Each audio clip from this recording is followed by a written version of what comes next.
बंगाल में गोदी मीडिया के बुरे दिन आने वाले हैं क्योंकि राज्य की मुख्यमंत्री ममता बनर्जी ने बीजेपी के इशारे पे काम कर रही मीडिया के खिलाफ कड़ी कार्रवाई करने का ऐलान किया है।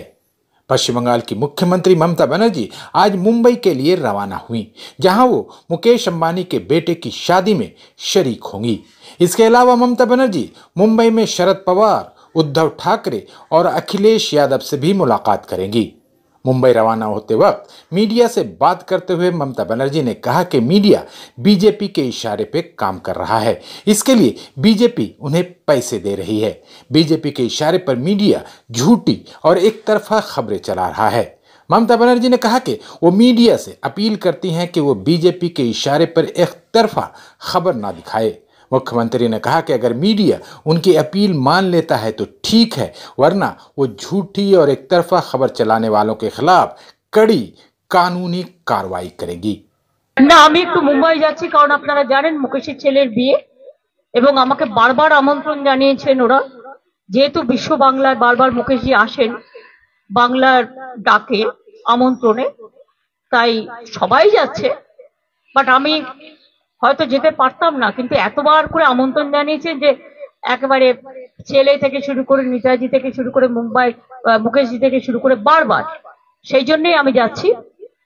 আমি কালকে উদ্ধব ঠাকরের সাথে একটা অ্যাপয়েন্টমেন্ট করেছি, রাজনৈতিক কথা হবে কারণ অনেকদিন দেখা হয়নি ইলেকশনের পর, এবং শারদজির বাড়িতেও যাব। শারদ পরের সাথেও আমি একটা অ্যাপয়েন্টমেন্ট করেছি, একটা 4টে আছে, একটা 5টা আছে। অখিলেশও কালকে গিয়ে পৌঁছবে, ওর সাথেও দেখা হলে হয়ে যেতে পারে, এখনো ঠিক হয়নি কখন কখন পৌঁছবে না পৌঁছবে। আমি কালকে তারপরে বিয়েতে অ্যাটেন্ড করে পরশুদিন ফিরে চলে আসবো। এই পর্যন্ত আমি আপনাদের একটা কথা বলি, কয়েকটা টিভি চ্যানেল খুব ভুলভাল উল্টোপাল্টা বিজেপির কথায় এম স্কোয়ার, অর্থাৎ ওদের একজন মালভিয়া আছে। এম স্কোয়ার বলতে আমি কি বোঝাচ্ছি আপনারা বুঝে নিতে পারছেন। যা কীর্তি করেছে, কীর্তি ও কেলেঙ্কারি, যা বাংলার সংস্কৃতিতে খাপ খায় না, বাংলা কেন দেশের নয়। 2021 সালের একটা ঘটনা নিয়ে কোন একটা টিভি চ্যানেল, যদিও এটা মুকেশজির TV channel, I am sorry to say, এখানে আমি কোনো কম্প্রোমাইজ করি না।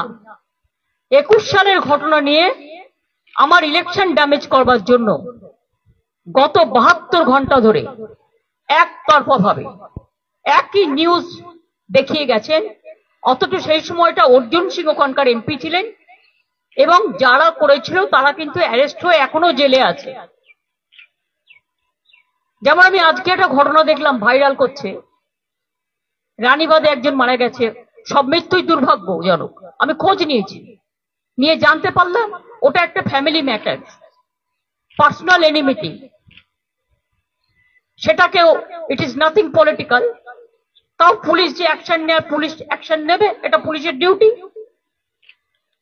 গত পরশুদিন একটা দেখুন, এতগুলো ইলেকশন হয়ে গেল, এতগুলো বুথ, মাত্র একটা বুথের একটা ইনসিডেন্ট নিয়ে এবিপি আনন্দ সারাক্ষণ কাল 24 ঘন্টা ধরে দেখিয়ে গেছে। আর কোনো খবর নেই, একটাই খবর, তৃণমূল দেখলেই জব্বর খবর। আর যে মানুষগুলো শান্তিপূর্ণভাবে ভোট দিল, একটা মানুষ ভুল করতে পারে, হাজারটা নয়, সেটাও মানুষ নয়। আমি বলবো যদি কেউ করে থাকে তার বিরুদ্ধে অ্যাকশন হবে। 29 জন অ্যারেস্ট হয়েছে, চোখ নেই কান নেই, দেখতে পায় না। কয়েকটা টিভি চ্যানেল বাড়াবাড়ি করে উত্তেজনা চড়াচ্ছে, প্ররোচনামূলক বিবৃতির মাধ্যমে লোককে মিসলিড করছেন, ভুল বোঝাচ্ছেন, আর অপসংস্কৃতির কাণ্ডারি হয়ে এরা মোদি মিডিয়া হয়ে গেছে। আমি আপনাদের বলবো, আপনাদের কিছু ক্রস চেক করার থাকলে, নবান্ন তো আমাদের সবাই থাকে, আমরাও থাকি, আপনারা ক্রস চেক করে নিন, পুলিশের কাছে ক্রস চেক করে নিন যে অ্যাকচুয়াল কি ঘটনা ঘটেছে। এমনকি পুলিশ যখন বলছে, ইনফরমেশন দিচ্ছে, তখনও সেটাকে আপনারা ক্যারি করছেন না, just one sided news carry হচ্ছে। কারণ তা নাহলে বিজেপি আপনাদের ইনকাম ট্যাক্স রেড করবে, সিবিআই রেড করবে, ইডি রেড করবে, এটা দীর্ঘদিন চলতে পারে না। এটা আমি আপনাদের কাছে আবেদন জানাচ্ছি এখন। এরপর যদি আবেদনে কান না হয় তখন আমি আইনের পথ দেখব। সরি, এটা আমার বলতে আমি বাধ্য হলাম, তার কারণ ইলেকশনটাকে সামনে রেখে নিউজ 18-এর এই প্ল্যানটা ছিল। এবং ইলেকশনটাকে ড্যামেজ করার জন্য এবিপি আনন্দের এই প্ল্যানটা ছিল। আর কতগুলো টিভি চ্যানেল আছে যাদের নাম আমি করতে চাই না, নাম করলে কষ্ট লাগে, তাদের পাবলিসিটি হয়। আই এম সরি, আমি তাদের বলতে চাই না। থ্যাংক ইউ, ভালো থাকবেন সকলে, আমার টাইম হয়ে গেছে তাই আমি যাচ্ছি। সকলে সুস্থ থাকবেন, ভালো থাকবেন।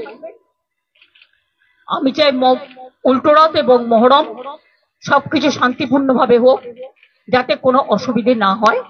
এটা আজকে আমি কোশ্চেনের উত্তর দিতে পারছি না, বিকজ আই এম লেট নাও। দিদি ওই কোশ্চেনটা একটু হিন্দিতে দিদি।